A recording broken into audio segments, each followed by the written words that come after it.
Evo kao jedan uvod u podcast koji uskoro starta. Moja ideja je bila da starta sa videom, to jest intervjuom sa Max Carvalhom. Sam podcast će biti miks borilačkih vještina, samoobrane i kondicijskih pripreme. Ono što želim da moj učitelj, moj trener, moj prijatelj Max Carvalho bude prvi u tom nizu videa, nadam se da će vam se svidjeti. To je jedan intervju sa čovjekom koji je posvetio se brazilskoj jiu-jitsu.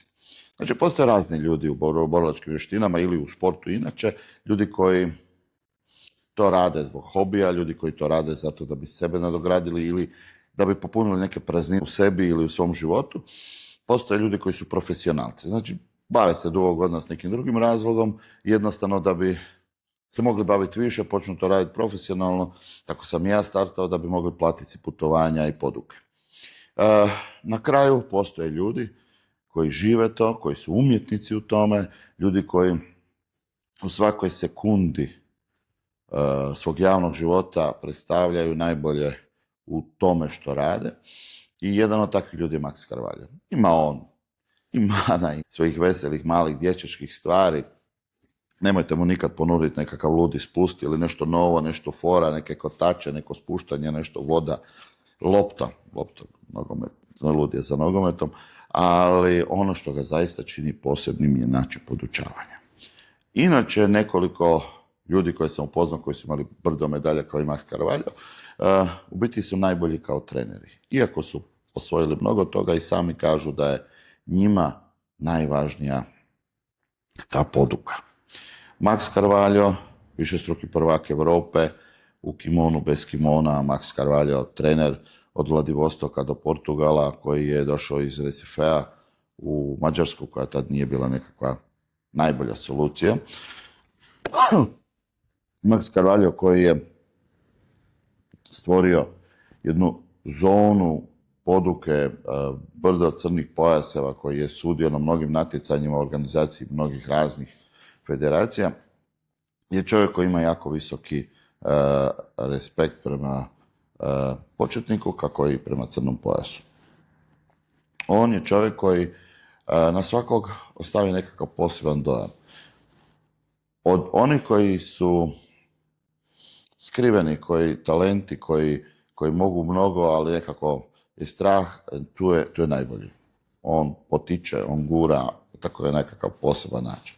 Međutim, postoji, kažem, i onaj dio njegov dječački, i njegovi strahovi, i njegove želje, i njegova osobna priča. I zato sam ja pokušao dočarati kako izgleda razgovara s Max Carvalhom. Max Carvalho, ako pokušavate razgovarati s njim, uvijek će vam neko uletiti u razgovor. Sve to zato što uvijek je oko njega brdo ljudi. Tako i ovaj intervju, u kojem smo čak i uspjeli dovući nekoliko njegovih prijatelja, učenika, da bar malo sjednu i kažu hello. Međutim, ja sam pustio nerezano taj intervju da doživite kako Max Carvalho živi od jutra do mraka u klubu. Nadam se da i drugi dio uskoro ide, u kojem ću vam više pokazati o brazilskoj jiu-jitsu, ali uživajte u ovome u kojem smo na brzinu s iPhone-om, tek kupljenim mikrofonima, u totalnom kaosu uspjeli snimiti jedan divan razgovor. Hvala. Okay, we now here in Budimpešti, a very beautiful place of the Ze team, Hungary. With the chief of the Ze team in Europe, Max Carvalho, my coach. He's a great guy. He's a long time in the BJJ. He's winning a lot of stuff, but the best, he's a good teacher. We are in some seminar about Ze Radiole and great fight with kids around. He come later. But about Max, the people when they hear your name, he knows of some day results. But who are you? Where you started training BJJ? What you do before? Did you make some other sport? Yes, actually this is a long story. I didn't start yesterday. I started training Jiu Jitsu was like 28 years ago. And To be honest, before Jiu-Jitsu, I only play football, like a normal Brazilian, Like a normal you Brazilian. know. But once I met Jiu-Jitsu, and I fall in love, then I give up football because I was afraid to hurt myself doing the training. Playing football sometimes is very dangerous. And because- dirty, of course. Yes, and you know, I still love football, but Jiu-Jitsu is my first passion nowadays. You know, You start to the Max, or to the Ze. yeah, I started training with Master Ze Radiole in Brazil. When I first time I met this guy, I saw like a small guy master. I said, "Wow, this small guy is the master." But once I went there, he kicked me out many times, and you know, I got beaten by him many times, and I was back in home like, "Oh my God, how this small guy beat me so easy like that?" And then I fall in love. I said, "I want to come back. I want to be good as him is." And actually, this was the beginning of my passion for jiu-jitsu. And when I started jiu-jitsu, I was very, you know, fanatic. I was training every day, 2-3 times a day. But you have a good team there. You have Yes. some famous guy there. Yeah, we used to train together with a lot of tough guys. Do you Nowadays, remember who? of course, Braulio, Stima, no, Victor Stima, Otavio Souza, all these guys like Guilherme Rocha, all the big champions, you know. And that time it was just like a beginners, but today everybody know about these guys in the jiu-jitsu community.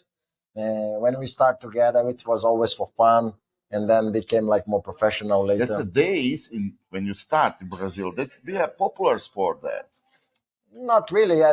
When I started jiu-jitsu, it was hard to convince my family to allow me to train because at that moment, jiu-jitsu wasn't really well popular because the people who does jiu-jitsu, they was fighting on the streets. You know, like a bunch of guys, Danger guy. bunch of rich guys actually. They come to party to beat the other people.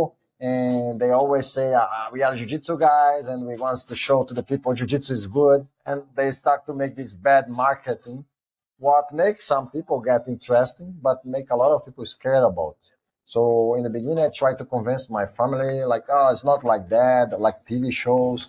It's maybe these guys are not doing well, but jiu-jitsu is also a very good. And then later they realized, okay, it was not exactly like. But now all your friends, all friends for your team is not in Brazil, right? Everybody almost Yeah, because like I Brazil. said to you, in the beginning it was like for fun. We used to be together all the time, training, competing, and later became more professional for us. And then the best way for us to get a good money with the jiu-jitsu was to travel abroad. So me and my friends, we all traveled to somewhere in the world, like Spain, Italy, France, or everybody traveled to somewhere. Braulio and Victor be in England, right? Yeah, they moved to England. I moved to Ontario in Hungary. America. Some guys moved to America. Why you come here? Everybody go, the rich country, right? It's I don't know, Braulio and Victor in England and Ontario in America. Uh, how you decide to come to the? We talking about before how many years when you come here? You know, I came to Hungary 2004. At the moment, I just had a little baby born up, 1 year old. I was teaching some jiu-jitsu in Brazil, but it wasn't a big money. I didn't get enough money to pay my bills. So I asked my master a possibility to find another gym where I can teach and make money. Sure. And at that moment, show up two opportunities for me to come to UK or to come to Hungary. But there was one difference between both opportunities. If I come to UK, I have to work to someone. It was You not Braulio. be owner. I have to work to Braulio. So if I come to Hungary, I'm gonna do my own business. Yeah, but say is that this year's first time come here, right? He came like 1 year before I came here. He came 2003, and then I came here 2004. So the opportunity to come to Hungary, it was good because I want to work to myself. I didn't want to work to anyone else. But nobody working here, the Brazilian. No. I was the first Brazilian here. But I didn't know anything about Hungary. I just think about like I don't want to work to someone else. I want to work to myself. Yeah, sure. You know, to be honest, if I knew much more about Hungary, maybe I would change. But in the end, I love this country. You know, that's why I'm here more than 20 years. You know, it's very Yeah, very Hungary is a peaceful. change a lot of in this year. Changed a lot, of course. I get used to live here. In the beginning, it was a little bit harder for me because the weather. Who's your first student that's training more now? By the way, he's right here, Andre. Banik Andre is my first student, like my first black belt actually. The real black belt to start with me.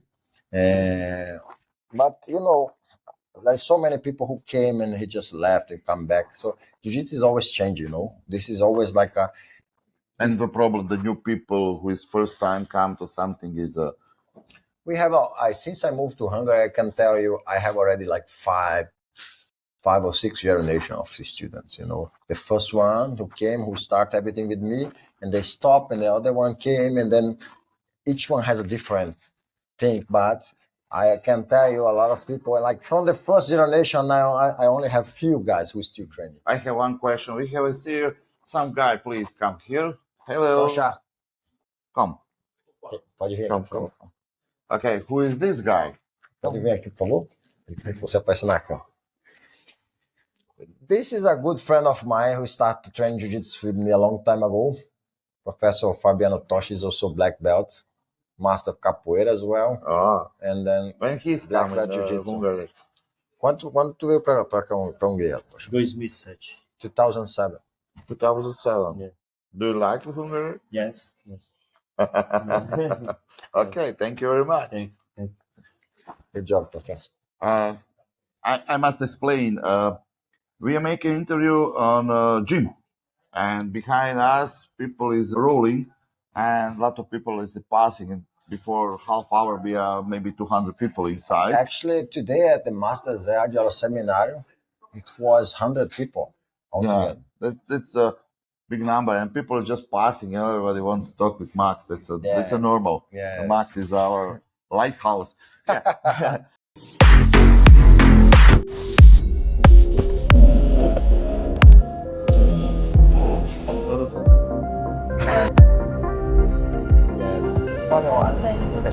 People